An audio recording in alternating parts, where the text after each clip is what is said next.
부동산 사건 엄청 많이 다루셨었잖아요. 그렇죠. 네, 맞아요. 몇 번 정도 하신 거예요? 사건을? 200번, 300건 했다고 하면 적을 거고요.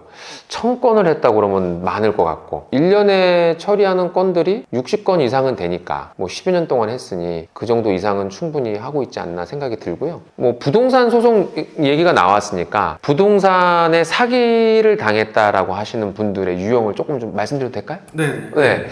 우리가 생각하고 있는 부동산 사기 유형의 85% 정도, 이 퍼센티지는 정확한 퍼센테이지는 아니고요, 그냥 제 경험상 85% 정도는 저렴한 부동산을 비싸게 샀을 때 나는 사기 맞았다 라고 하시는 분들이세요. 제가 그래서 이 부동산 피해를 보셨다고 하는 분들한테 첫 번째로 해주는 게 뭐냐면, 당신이 가져온, 당신이 매수한 부동산이 객관적으로 어느 정도 가치가 있는지를 알려줍니다. 그래서 우리가 일반적으로 부동산의 가치가 얼마 정도 되는지 알 수 있는 그런 능력 또는 기술? 사실은 서칭 능력입니다. 서칭할 수 있는 방법만 안다면 누구든 이 85%의 피해자들은 없는 거거든요. 이 실제 이 땅에 또는 부동산의 가격이 얼마가 되는지 알아내는 거, 이거 굉장히 중요한 것 같습니다.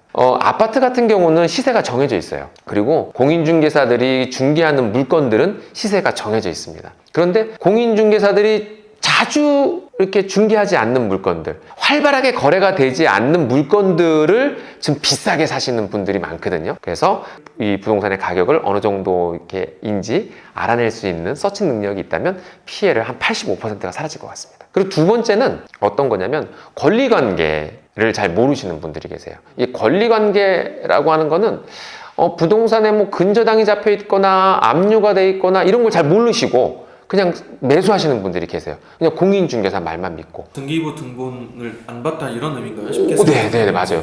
근데 그런 걸 되게 간과하시는 분들이 많더라고요. 근데 의외로 그런 피해자가 되게 많습니다. 심지어는 근저당이 걸려있는데 그냥 매매를 해서 사시는 분들도 계시고, 압류나 가압류가 걸려있는데도 그냥 사시는 분들도 계세요. 그래서 그 제대로 된 이렇게 공인중개사 사무실을 통해서는 다 밝혀줍니다. 중개대상물 확인서라는 걸 통해서 해주시는데, 개인 거래가 이루어지거나 법인을 통해서 부동산을 매수하시는 경우에 이런 경우들이 종종 발생할 수 있어서 그거는 반드시 보셔야 되겠고, 그 또 한 가지 거기에 붙여서 얘기하자면, 용도지역을 좀 잘 봐야 돼서 토지 이용 계획 확인원이라는 거를 좀 보면 이 땅 위에다가 내가 무엇을 할 수 있는지 나옵니다. 그래서 누구나 쉽게 알 수 있어요. 근데 그거 모르고 여기다가 빌딩을 지을 거라고 딱 땅을 샀는데 알고 보니까 아무것도 못 지어. 길이 있는데요? 길이 있어도 못 짓는 경우들이 생겨요. 나는 여기다가 카페를 만들어야지. 남들 보면은 막 그냥 멋진 곳에다가 막 시골스러운 데다가 카페 지어갖고 막 하잖아요. 그런데 카페도 짓지 못하는 땅들이 있습니다. 오, 진짜요? 네, 맞습니다. 그래서 이런 건 토지 이용 계획 확인원에 잘 나타나 있기 때문에 그런 부분은 또 나중에 시간이 된다면 제가 알려드리면 좋을 것 같습니다. 그래서 용도지역이나 권리관계를 확인하지 못하고 매수하시는 분들, 피해들을 많이 지금 호소하고 계신 분들이 많습니다. 그리고 세 번째는 그 본인이 매수한 목적, 아까 잠깐 말씀드렸던 토지 이용 계획 확인원과도 좀 관계가 있는 건데, 현 상태로 매수한다라고 해서 매수를 했는데 본인이 이 땅을 통해서 뭔가 하고 싶었던 것들이 사실은 할 수 없는 부분들, 또는 본인이 설명드렸던 거는 다른데 매수한 부분도 이런 거 있을 수 있어요. 제가 했던 가장 황당했던 내용 중에 하나는 뭐냐면, 부동산을 사셨는데 사기를 당했다는 거예요. 그래서 저희 사무실을 찾아오셔서 소송을 의뢰했는데, 법률적으로 확인해 보니까 뭐 피해 보신 게 없어요. 이거 안 될 것 같은데요 라고 했더니 막 눈물을 흘리시면서 막 엉엉 우시면서 안 가시는 거예요. 자기는 이제 망했다고. 그래서 어쩔 수 없이 그러면 제가 좀 더 알아봐 드리겠습니다 하고 현장을 가봤어요.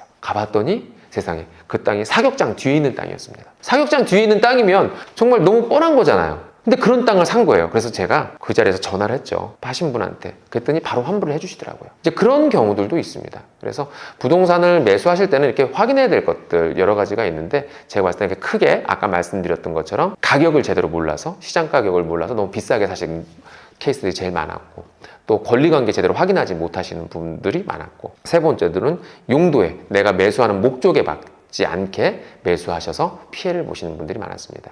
그럼 들어보니까 임야 거래 같은 거는 중개사 통해서 잘 안 한다고 하셨어요. 네. 그러다 보니까 뭐 권리관계라든지 뭐 이런 거를 체크하기가 좀 더 어려워서 피해자도 많아지고 네. 임야가 좀 이미지가 안 좋아졌을 수 있고. 맞아요. 그거 맞습니다. 공인중개사들을 통해서 임야를 거래하는 경우들도 물론 많습니다. 전문을 하시는 분들도 많습니다. 그런데 가격대가 정확하게 형성되어 있지 않으니까 동네 좀 아시는 뭐 누구를 통해서 또는 좀 부동산 안다는 사람을 통해서 뭐 평당 수수료 10,000원 줄게, 평당 수수료 20,000원 줄게.